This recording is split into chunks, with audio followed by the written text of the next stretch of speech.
What's up guys? Welcome to IETB, iOS News and Update. So ngayon guys ay inilabas na ni Apple itong iOS 17.4 Beta 1. So tingnan natin guys yung build number itong iOS 17.4 Beta 1. So ang build number is 21E5184I. So since I yung last na letter natin dito sa build number, asahan natin na marami pang upcoming betas na lalabas. So ano ba yung pinagbago dito sa iOS 17.4 Beta 1? So umpisahan natin guys sa emoji. So ito yung mga bagong emoji dito sa iOS 17.4 Beta 1. So ito yung shaking head, ayan. So meron siya nung left and right and then up and down, and then meron tayong bago itong lemon, mushroom, and then ito saka itong chain na broken chain or broke chain, yung isa sa bagong emoji.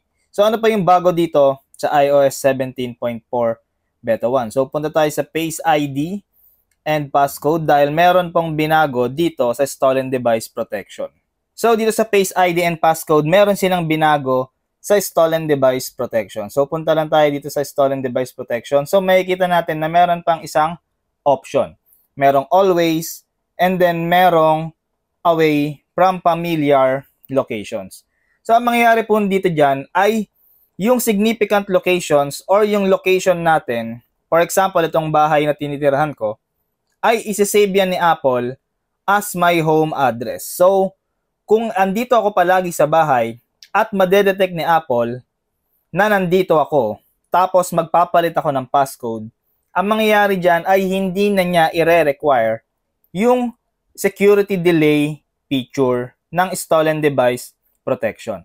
Pero kapag ka naka-always naman yan, ang mangyayari dyan ay kahit nasa bahay ka, kapag ka naka-always, lagi pong mag-a-activate ang security delay function or feature kapag magpapalit kayo ng passcode nyo sa device nyo.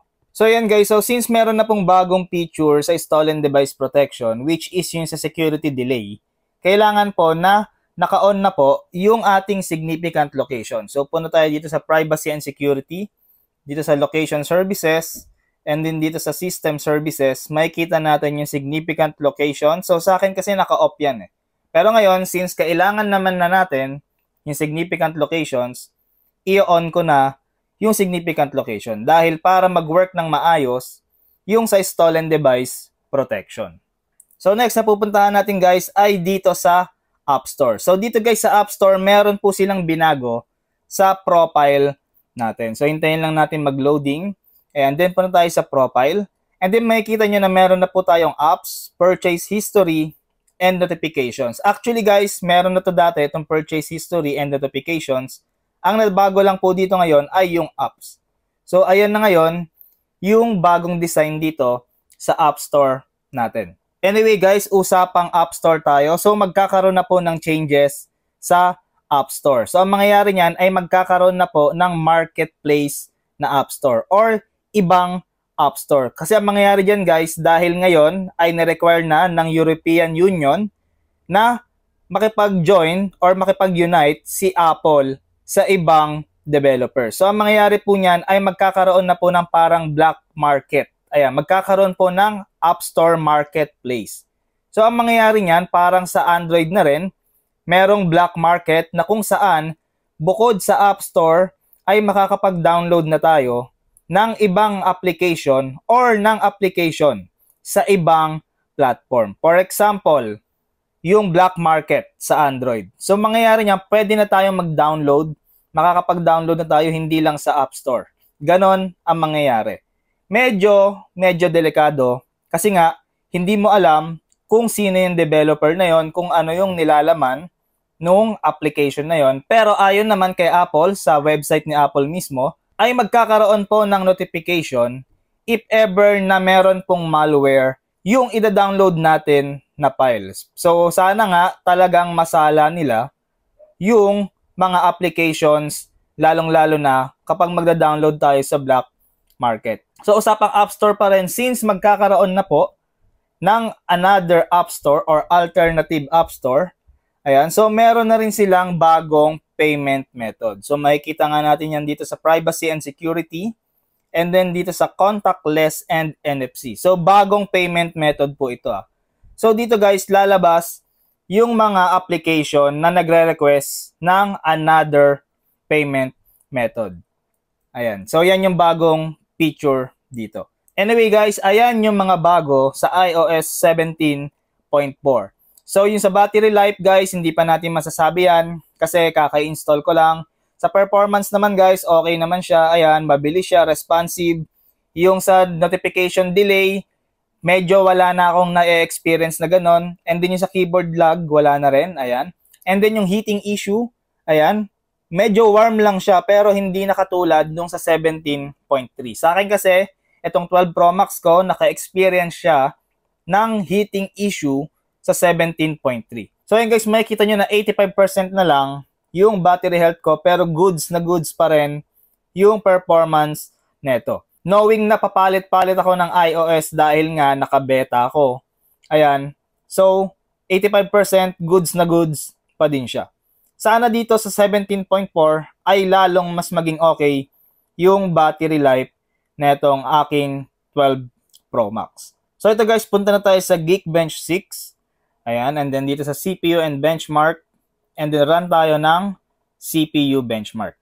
So ito guys, kakatapos lang ng ating Geekbench 6 CPU benchmark. So ito yung result ng ating single core score. So meron tayong 2,212. And then sa multi-core, ay meron naman tayong 5,159. So i-compare natin siya sa 17.3. So ito yung 17.3, itong January 18. So meron tayong 2,144 sa single core and then multi-core is 5,017. Sa iOS 17.3 po yan. Pero sa 17.4 Beta 1, ayan, kitang-kita na mas mataas siya. So ngayon guys, punta tayo sa GPU benchmark. Ayan, then run din natin to. So ito guys, kakatapos lang ng ating GPU benchmark. So ito yung result, 16,730. So i-compare natin siya sa 17.3. So makikita natin na konti lang yung difference ng 17.3 and 17.4 Beta 1. So yun guys, meron akong napansin, no? So kanina 99% yung bat life natin. Ayan. So ngayon 97% knowing na nag-run tayo ng CPU benchmark and GPU benchmark. So sa ngayon guys, ang nakikita ko ay medyo matagal naman at goods yung battery nitong 17.4. Pero syempre, since beta 1 pa lang naman to, hindi pa yan yung official release. So pag-usapan natin guys yung possible na release ng official release ng 17.4. So dito guys, ayan, since meron pa tayong ilang linggo bago mag-March, ayan, so possible itong buong February ay puro beta version ng 17.4 ang ilalabas nila. So possible na March 4, ayan, March 5, March 11, March 12, ayan, dyan ilalabas yung official release ng 17.4. So, yung public version ang tinutukoy ko dyan. Pero ngayon guys, hindi pa natin sigurado yun kasi pwedeng ma-delay pa dahil medyo mahirap yung pinagagawa ng European country sa Apple ngayon, which is yung side-loading apps kung tawagin. So yun guys, hanggang dito na lang. I hope na nagustuhan nyo itong review natin sa iOS 17.4. So mag-subscribe na kayo para lagi kayong updated sa mga latest videos natin.